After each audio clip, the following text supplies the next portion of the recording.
getting played under his body as he went to ground. It was quite a relief to see him come out with the ball in his hands. We weren't sure if it had gone all the way through. And Norburn has scored a goal. Now what is he going to do about this? Oh dear. Because it was a return ball to the goalkeeper. Oh dear. And it was one of those scenarios where it was a return because the ball had been put out of play by a Braintree player, and you can imagine by the rules of the game that is a goal. That is one each. But you know, it's not in the spirit of things, is it?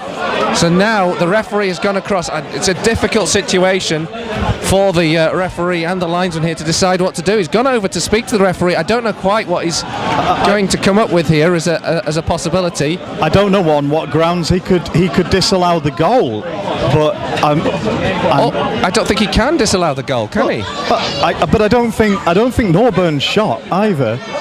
It was a bit cute. It wasn't. But the ball was thrown to him by the Braintree man. We should describe what happened. The ball was thrown to him by the Braintree man. He side-footed it towards the goal. The keeper was off of his line, stood to one side. I mean, it's all breaking out in the ground here now, Colin. It is quite a scenario. Referee has got to give the goal. He's now got to try and see. Braintree manager's calling his players off the pitch over there. And now he's telling his players to come off the pitch. Well, the two officials were having a right old argument. Now, I think, like you say, Norburn just lobs the ball back to the goalkeeper. The goalkeeper stands, makes no effort to try and recover it, and it goes into the goal. This is a quite remarkable situation. This is quite unprecedented. The officials are having a real difficult job on trying to negotiate. What you'd normally see in scenarios like this is that the other side would be allowed to score a goal when they felt like that. But I think that Mark Bowers probably had the decision that, you know what, that was a decent ball back to their goalkeeper. If he chooses not to intercept it, it's gone in. I just need to be clear, Norburn didn't shoot. There was no pace in that ball. He didn't fire it towards the goal. It was a complete swing your leg through it, lazy ball back in the direction of the goalkeeper. The goalkeeper stood and just sort of watched it go by him. Wow, this is quite a scenario, this.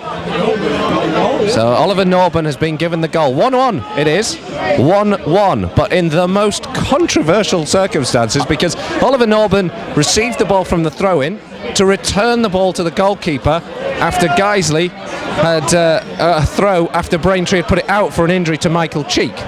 Now, I can see no guarantee at the moment that this game's even going ahead, Colin, because the coaching staff for Braintree over there look like they may, the way they're talking to the referee, the way they're talking to the Geisley players who are over there.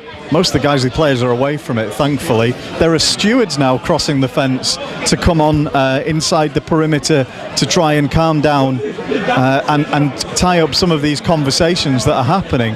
But the body language from the Braintree coaching staff suggests if they don't get a decision they're happy with here, they may call their side off. Well, that's their decision, isn't it? I suppose, but it's. I don't know what I think about this. It's very confusing, isn't it? Because in one hand, you don't want your team to score a goal from that. Four more stewards now coming onto the pitch, and the guys, the chief executive, the football general manager, AD Towers. What a difficult scenario. Officials, coaches, stewards on the pitch, around the dugouts area. Nobody seems to have a clue what's going on here. Mark Bauer and Danny Boschel are back in the dugout telling their players to line up to restart the game. Captains are being called over. I think there's going to be some arrangement here. The referee has no authority not to indicate anything. It is entirely at the discretion, isn't it, of the teams what they do. That was a goal. It was one of those scenarios where the goalkeeper just simply didn't intercept the ball from the return pass.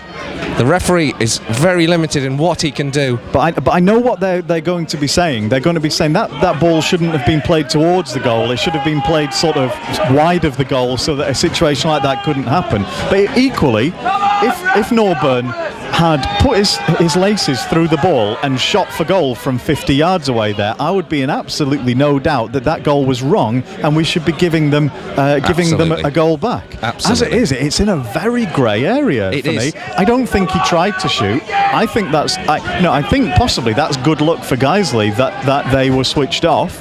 Although they will say that the ball shouldn't have been in danger of going towards the goal. It should have been played out wider than that. And sorry, Nick. Literally, like you say, there are stewards on the pitch now, in between the two managerial teams.